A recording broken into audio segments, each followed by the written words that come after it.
안녕하세요. 바둑투자 커뮤니티 주식부자 양송소 멘토를 맡고 있는 이발톡톡입니다. 2020년 11월 28일 이제 토요일날 제작을 한 영상이고요. MS오토텍 100% 수익 인증해주신 회원분이 계셔서 자, 이슈를 바라보는 시각에 대한 오늘 이야기를 좀 해볼까 합니다. 자, MS오토텍이라는 기업이 지금 자체 부품을 뭐 테슬라에 공급한다 뭐 이러면서 테슬라 관련주다 해서 테마가 붙었고요. 그리고 최근에는 이제 명신산업이 자회사인데 자회사가 이제 상장을 한다. 그래서 수요 예측을 해봤더니 1196대 1이다. 그래서 이런 부분 때문에 이제 금요일날 저번주 금요일날 이제 상한가 바뀌고 했어요. 이런 것들을 이제 어떻게 이제 체크를 해봐야 되냐, 그리고 대응을 어떻게 해가는 게 좋냐라는 부분에 대해서 좀 이야기를 해볼까 합니다. 이 MS오토텍이라는 기업만이 아니고 내가 보유하고 있는 기업들이 이런 이슈들이 붙었을 때 이제 대응 포지션에 대한 이제 코멘트들을 좀 정리를 해드릴게요. 태평성대님하고 진스님 이제 수익 인증을 해주셨고요. 감사합니다. 이제 수익 축하드리고요. 태평성대님 같은 경우는 11월 27일날 이제 수익 인증을 해주셨어요. 100%. 그리고 절반매도 나머지 보유합니다. 수익 감사합니다. 라고 코멘트를 달아주셨고요. 여기 보면 진스님이 2019년 8월 17일날 이제 수익 인증을 해주셨어요. 그러면 진스님 같은 경우는 여기서 이제 저번주 금요일날 상한가 들어가고 했으니까 몇 방 더 때려버리고 하면 이제 뭐 300% 수익 구간도 나오는 구간으로 보여집니다. 자, 보면 자회사가 상장이 되면 어떻게 될까? 이런 부분에 대해서 우리가 이제 생각을 해보면 아까 이야기를 했던 것처럼 수요 예측이 1100대 뭐 1 이러면 어떻게 될까요? 이게 IPO를 했는데 자, 상장을 하면 어떻게 될까요? 그냥 시작부터 버블이라는 거예요. 그러면 이 자회사의 상장 시점을 이제 체크를 하는 거예요. 그 이전부터 아마 주가는 이제 꺾이기 시작할 가능성들이 높거든요. 이제 상장을 딱 하는 순간 이제 그때부터 뭐 따상이 진행이 되든 어떻게 되든 무너지는 포인트가 딱 왔을 때 같이 비중을 줄이는 게 이제 좋은 포지션이 될 수 있어요. 왜냐면 IPO에서 이렇게 흥행을 했다라는 거는 버블을 뜻해요. 사람들이 관심이 많다, 관심이 몰려있다. 그러면 비싼 값에 거래가 되는 거예요. 그렇다면 시작부터 버블이 진행이 될 수가 있어요. 이 자회사의 시총가치를 이제 뭐 반영을 했을 때 얼마다라고 체크를 할 수는 없는 거예요. 기업의 이제 적정 가치를 산출해놓고 거기에다가 이제 지분 가치를 이제 대입을 해야지, 이제 자회사의 주가 위치라든가 그런 걸 가지고, 지분 가치를 체크하게 되면 오류에 빠지게 됩니다. 그래서 그런 부분들을 생각을 해야 되는 거예요. 이건 그러면은 호재 요인일까요? 악재 요인일까요? 자, 단기적으로는 이제 이런 이슈로 인해서 주가가 급등하고 뭐하고 하는 거는 자, 투기 자금들이 두 개로나서 그래요. 야, 이거 대박이다. 그러고 들어오는 거죠. 그러니까 못 모르는 사람들이 들어와서 비싼 값에 사주는 거예요. 이런 사람들한테는 비싸게 내가 가진 자산을 이제 넘길 수 있는 포지션이 오는 거죠. 항상 보면은 투기 자금들이 비싸게 팔 수 있는 기회들을 주는 거예요. 그래서 투기 자금들은 결국은 길게 보면 어떻게 될까요? 비싸게 샀으니까 수익을 낼 확률이 거의 없어요. 그렇기 때문에 투기적으로 이제 매매를 하게 되면 장기적으로 질 확률이 높은 겁니다. 그래서 투자와 투기에 대한 분명한 어떤 스스로의 철학을 만들어가는 게 투자를 하면서는 굉장히 중요하고요. 그래서 이제 반복적으로 경험을 하면서 장기적인 포지션들이 어떻게 진행이 되는지를 이제 체크를 해보다 보면 저절로 이해가 되는 구간이 언젠가 오게 됩니다. 투자를 하다 보면 경험이 쌓여서 저절로 오게 되는 거예요. 그리고 테슬라 관련주 라고 해갖고 뭐 붙었던 기업이 이제 MS오토텍하고 KC 뭐 요 정도가 뭐 있는데, KC는 또 진스님이 수익 인증을 해주셨더라고요. 2020년 10월 19일날 보니까 매도가 2,600원에 이제 뭐 100% 수익 인증을 해주셨는데, 이 기업은 지금 제가 알고 있기로는 적자 기업으로 알고 있거든요. 잠깐만요.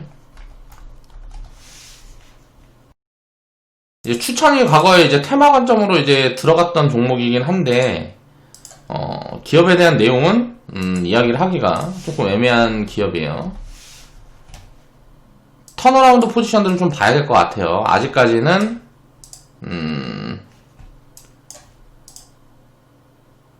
좀 적자가 진행되고 있는 구간인데 턴어라운드가 좀 가능할 것 같은 모습이 보여지긴 하네요. 근데 이제 시가총액이 너무 높아서 이제 KC 같은 경우는 되게 비싼 구간인 것 같고, 자, 마찬가지로 이런 이슈가 붙게 되면 비싼 포인트가 오는 거예요. 그러니까 버블 포인트가 오는 거죠. 진스님 거기에서 이제 분할 매도 포지션을 본 거고, 장기적으로 놓고 보면 기업이 진짜 턴어라운드를 하고 이 부분 때문에 이제 기업 가치가 올라가고 하게 되면 내려갔다가도 주가는 다시 올라가게 되는데, 그런 이제 단기적인 포지션 대응을 할 때는 요런 것들을 좀 체크를 하면서 투기 자금이 붙는 포지션, 투기 자금이 들어오는 포지션, 이걸 이제 타이밍이라도 사실 볼 수가 있겠는데, 이럴 때는 항상 좋은 매도 찬스가 된다라는 거죠. 이런 것들을 기억을 하고 투자를 하는 게 좋아요. 여기다 하나 더 정리해놨으면 좋겠는데, SK 바이오팜이 상장을 했을 때, 자, 상장하기 전부터 막 SK 주가가 올라갑니다. SK 주식을 제가 이제 10만원 요 근처에서 이제 추천을 드렸을 거예요. SK하고 SK 우선주하고. 근데 이게 이제 30만원인가 40만원인가까지 간 걸로 기억하거든요. 33만원까지 움직였었네요. 이런 것들이 이제 이런 대기 이슈가 있으면, 자, 대형인데 이거는 거의 흥행 가능성이 굉장히 높다. 자회사 중에. 이런 것들이 있으면, 지금 밸류가 부담이 안 되는 구간에 사놓으면은, 이제 이 상장한 시점이 되면 그 근처 어디에서, 이제 상승률이 굉장히 많이 잡히는. 요것도 이제 투자 아이디어로, 이제 자리 잡아볼 수가 있어요. 항상 그런데 이거는 이제 저평가 구간에 있고, 이 기업 가치가 비싸지 않다라는 게 작용이 돼야 됩니다. 기업이 이제 비싼 구간에 있는 기업들은 상장을 하게 되면 거기서부터 거의 꺼지는 구간들이 많고요. 상장하기 전에도 주가 상승률이 크게 나오지 않는 경우들이 많아요. 그래서 이제 항상 밸류, 가치를 기준으로 봐야 이런 부분들을 이제 체크해 나갈 수가 있다. 라는 부분들을 또 이제 이해를 하셔야 되고요. 자, 이슈가 붙었을 때 팔아라. 자, 투기꾼들과 항상 반대 포지션을 봐야 된다는 거죠. 지금 MS 오토텍의 기업을 보면, MS 오토텍의 시총을 보면, 지금 이제 한 3,300억 정도 되는데, 지금 구간에서는, 이게 뭐 많이 비싸다라고도 보기가 조금 힘들긴 한데, 이제 미래 업사이드가 좀 크게 진행이 될 수 있는 기업이라서, 이 MS 오토텍이라는 기업 내용을 보면 중국 무슨 회사나 뭐 하는 게 있어요. 이게 아마 뚜껑 만드는 회사인가 그럴 거예요. 자동차 뚜껑 만드는 회사인가 그런데, 이제 전기차 같은 경우는 부품이 많이 필요 없어요. 그냥 배터리만 꽉 채워서 이제 내면 되다 보니까, 요런 이제 포트폴리오를 갖고 있는 회사도 자체 전기차가 이제 생산이 가능하다. 라는 이슈로 이제 중국 기업에서 이제 투자를 많이 했나 뭐 아무튼 그런 걸로 기억을 하고 있어요. 그래서 협업에 대한 이슈들이 붙고 뭐하고 하면서 그런 부분들을 좀 공부를 해봤더니 업사이드가 굉장히 크게 진행이 될 수 있다. 그래서 그런 부분들을 체크를 해서 이제 추천을 드렸던 부분들이고, 지금 구간에서 놓고 보면 이제 밸류가 매력적인 구간이 아닌 가진 자의 영역이라는 거죠. 이제 상한가 바뀌고 뭐하고 했으니까 일단 갭상승, 월요일날 이제 갭상승 들어가고, 만약에 뭐 점상한가 들어간다라든가 뭐 지속해서 이제 상승이 진행이 되게 되면 뭐 주가는 2만원 3만원 뭐 이렇게 갈 수도 있겠지만, 지금 자리에서 이제 그거 먹자고 신규 편입을 하기엔 굉장히 부담스러운 구간이라는 거죠. 가진 자의 영역이라는 거예요. 그래서 지금 구간에서는 굉장히 포지션이 애매한 거고, 우리가 이제 샀던 이제 매수 추천을 제가 이제 하고 했던 포지션에서 보면 시총이 700억 1000억 구간대는 굉장히 쌌어요. 이때는 굉장히 저렴한 구간이었고, 시총이 1000억에서 1500억 구간대는 비싸지 않은 구간이었어요. 그러니까 확실하게 이게 싸다라고 이야기를 하기는 조금 애매한 구간이긴 했는데, 비싸지 않아서 업사이드 폭이 굉장히 많이 잡혀있다 보니까 투자 포지션을 좀 잡아갈 수 있는, 매수 포지션을 잡아갈 수 있는 포인트가 있었다라고 보면 될 것 같고요. 진스님이 이제 분할매도 했던 구간이나 이제 태평성대님이 분할매도 했던 구간에 보면 이때 이제 좋은 이슈라는 게 붙었단 말이에요. 그러면서 이제 투기 자금이 들어온 구간들이죠. 그래서 이럴 때는 항상 좋은 이제 매도 포지션들이 된다라는 거예요. 그리고 나서 이런 투기 자금들이 빠지게 되면 또 좋은 매수 포지션이 되는 거예요. 투기 자금들이 손절하고 나가거나 아니면 야, 나 망했다 하고 뭐 나가거나, 또 이제 부채를 많이 썼던 이제 신용 자금들이 털리면서 뭐 폭락 흐름이 만들어진다라거나, 항상 이렇게 될 때는 세일 구간이 되는 거고, 반대로 이제 좋은 스탠스를 가질 때는 오히려 이제 좋은 매도 포지션이라고 볼 수가 있다라는 거죠. 이런 것들을 생각을 하면서 이제 투자를 하게 되면 포지션 대응이 조금 더 수월해질 수 있습니다. 그러니까 항상 시장이랑 반대로, 언론이랑 반대로 이제 생각하는 습관들을 경험을 통해서 이제 축적해 나가야 돼요. 그런 것들이 투자에는 훨씬 좋은 성과를 만들 수 있는 가능성들이 높다라는 거죠. 나중에는 이제 뭐 밸류 같은 부분들이 어느 정도 잡히고 이제 적정 가치가 산출이 되고 하면 이제 추천을 드리고 하겠지만, 당분간은 이제 새로 신규 편입을 해볼 구간들이 굉장히 좀 부담스러운 포지션에 있어요. 이제 그렇게 생각하고 보면 될 것 같고요. 가진 분들은 뭐 굳이 뭐 답할 필요는 없을 것 같고요. 가지고 있는 버블이 크게 확장해낼 수 있는 부분들이 있기 때문에. 근데 이 버블이라는 건 말 그대로 가치가 기준된 게 아니라서 올라가면 올라가는 대로, 내려가면 내려가는 대로 합리적인 관점이라는 거예요. 그래서 거기에 대한 거를 우리가 잡아갈 수 있을 때 항상 매수 포지션을 보는 거라는 거죠. 이게 뭐 올라가고 내려가고를 사람들이 생각을 하니까 주가가 단기적으로 오를 거다 내릴 거다를 생각을 한단 말이에요. 이거에 대한 예측을 하고 싶어요. 근데 이게 불가능하다라는 거예요. 알 수가 없다라는 거죠. 이런 것들은 아무도 알 수가 없습니다. 아는 사람이 있다 그러면 없어요. 그냥 알 수가 없다라고 하는 게 맞아요. 확률을 높여서 대응할 수는 있는데 그게 의미가 없어요. 왜냐면 상승폭이라든가 하락폭에 대한 거를 하락이 들어왔을 때 하락폭이 얼마나 될 거냐. 이게 상승할 거다 하락할 거다라는 거는 높은 확률로 잡아낼 수 있는 방법들이 있습니다. 그게 없다라는 얘기가 아니고요. 이 하락폭이라든가 상승폭을 예측할 수가 없기 때문에 의미가 없는 거예요. 단기적인 변동성에 대한 예측이 의미가 없는 이유를 이해를 해야 되는 거예요. 하락폭이 예를 들어서 이게 30%가 빠질지 50%가 빠질지 70%가 빠질지 90%가 빠질지를 예측할 수가 없는 거예요. 10%가 빠질지 예를 들어 10% 30% 빠질 거면 보유하고 50% 70% 빠질 거면 판다 라고 가정하면 50% 70% 빠지는 건 버블 포지션. 요런데 말고는 시장 폭락이 있기 전에는 거의 뭐 마이너스 50% 70% 빠지는 가능성이 거의 없거든요. 그럼 폭락에 대한 걸 예측할 수 있느냐? 그게 예측이 안 되기 때문에 폭락이 오는 거예요. 폭락이라는 걸 생각을 해보면 왜 올까요 이게? 예측이 안 되니까. 예상 못한 변수가 와서 사람들이 불안심리가 극에 달하게 되면 투매가 진행이 됩니다. 그게 이제 폭락이 진행이 되는 거예요. 그러니까 예측 못한 어떤 무언가 새로운 이슈가 나오는 거죠. 그때 이제 센티멘탈이 안 좋아지는 거예요. 근데 그거를 예측할 수가 있다 그러면 야 이건 폭락 올 거야. 그건 거짓말이라는 거예요. 시장이 만약에 근데 폭락을 예측할 수 있는 경우들이 가끔 있습니다.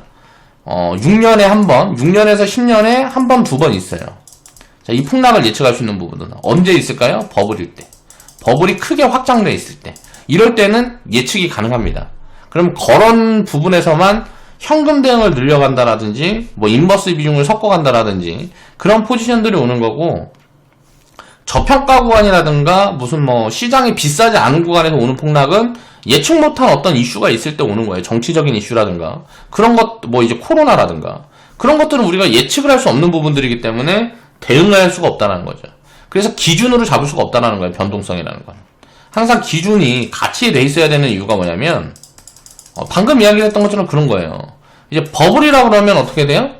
야 이거는 너무 비싸니까, 비싸게 살 수가 없으니까 당연히 매도 포지션이 늘어나겠죠. 그렇게 되면 현금을 많이 갖고 있게 되는 거예요. 저절로 그렇게 되는 겁니다. 그리고 상승폭이 이제 커지는 거.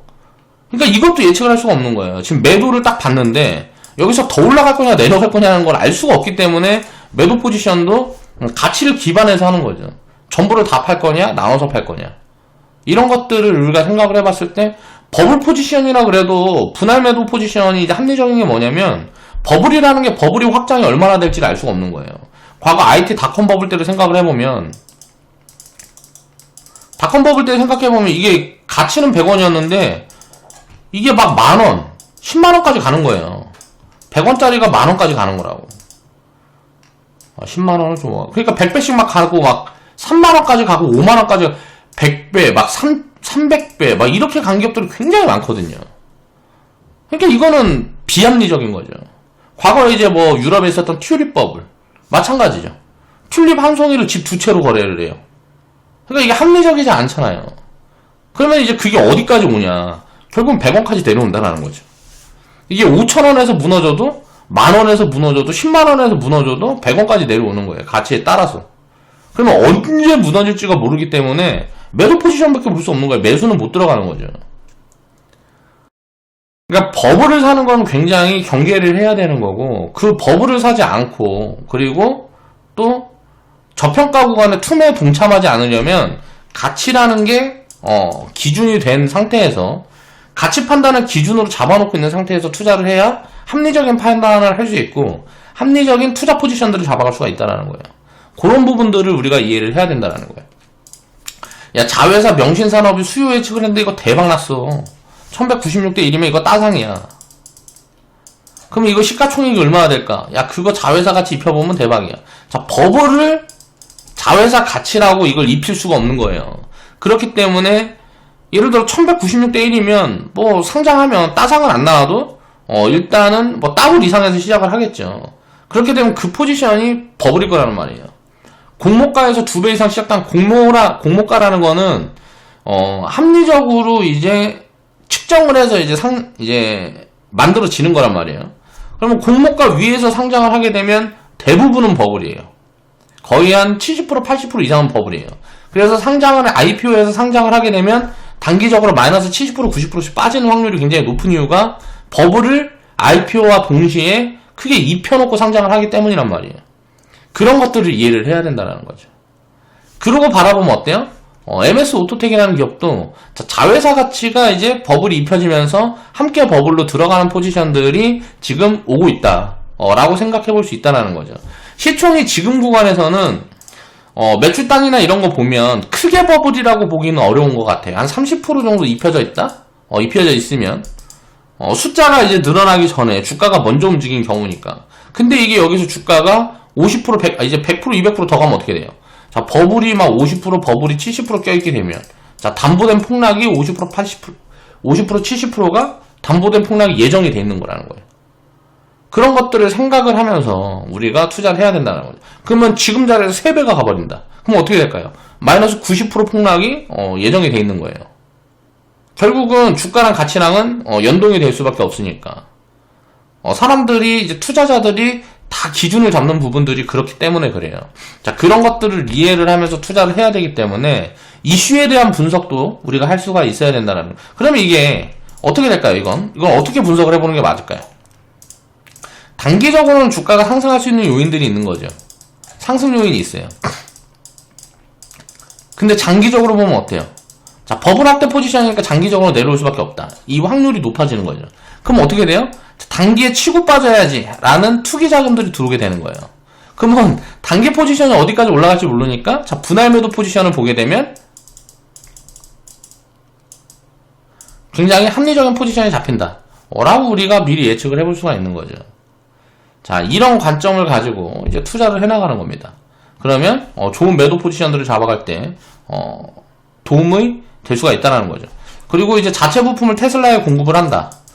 그래서 이 공급량이 이제 지속적으로 확대될 거다. 이런 부분들이 있다라 그러면 그거는 이제 굉장히 긍정적인 요인일 수 있는데 이게 독점 구조에 있는 뭐 부품이라든가 이런 기술력이 있다라 그러면 이거는 확장성이 굉장히 클 수 있겠죠. 근데 이제 MS 오토텍 같은 경우는 이제 뭐 테슬라에다가 이제 부품을 공급하고 뭐하고 한다 그래도 그게 이제 독점적인 구조를 갖고 있는 부품들은 아니란 말이에요. 그러면 어때요? 여기보다 더 싸게 주거나 더 좋은 제품을 누가 공급을 하게 되면 공급사는 언제든지 바뀔 수 있는 거예요. 그러면 나중에는 악재 요인으로 작용할 수도 있는 부분들이 있는 거죠. 그래서 그런 부분들을 체크를 하면서 가는 겁니다. 투자를 할 때는. 이 이슈 하나가 호재다 악재다라는 거를 판단을 하면 안 되는 거예요.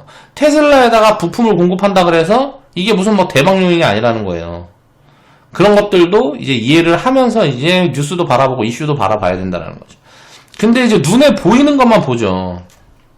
사람들이 주식 투자를 하면서 가장 이제 많이 잘못된 판단을 하는 이유가 뭐냐면 테슬라에 공급 중이래.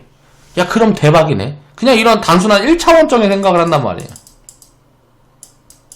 1차원적 사고를 해요. 이게 이제 문제가 되는 거예요.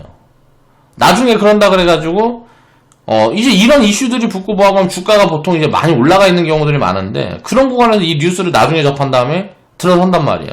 들어갔다가 운이 좋아서 이제 무슨 뭐 계속 이제 긍정적인 요인들이 발생하고 기업이 성장을 해나간다 그러면 수익이 나올 수 있지만 갑자기 이제 손실 구간으로 들어서고 테슬라에서 납품처를 바꾼다. 그러면 어떻게 돼요? 야, 이 투매에 또 동참을 해요. 그러니까 예를 들어 테슬라 매출 비중이 예를 들어서 3%라고 가정을 해보겠습니다. 그럼 기업이 97%는 다른 데서 돈을 버는데 이 3% 때문에 돈이 이제 주가가 올라갔다가 이제 폭락이 과하게 들어오는 거예요. 투기 자금이 붙어서 주가가 올라가다가 폭락이 과하게 들어오는데 기업 가치는 무리가 없어. 그럼 이 투매는 받아야죠. 기업 가치를 기준으로 이제 판단을 해야 이런 합리적인 판단들을 할 수가 있다라는 거예요. 이슈에 따라서 이제 매수 매도를 결정을 하게 되면 그거는 거의 뭐 질 확률이 굉장히 높은 겁니다. 이런 것들 이제 장기적으로 지게 될 확률이 굉장히 높은 거죠. 이런 부분들을 이해를 해야 돼요. 왜 뉴스를 따라다니면 안 되는지. 그리고 이슈가 붙었을 때는 왜 버블 포지션이 오는지. 그럴 때 이제 남들이 비싸게 사줄 때 내 자산을 팔게 되면 당연히 효율이 높아지게 되는 거죠. 그런 것들을 우리가 생각을 하면서 이제 포지션 대응을 하다 보면 조금 더 이제 투자 수익률을 끌어올릴 수 있는 요인들이 있다 라고 생각해서 이런 부분들을 좀 정리를 해봤습니다. 자, 오늘 방송 마무리할게요.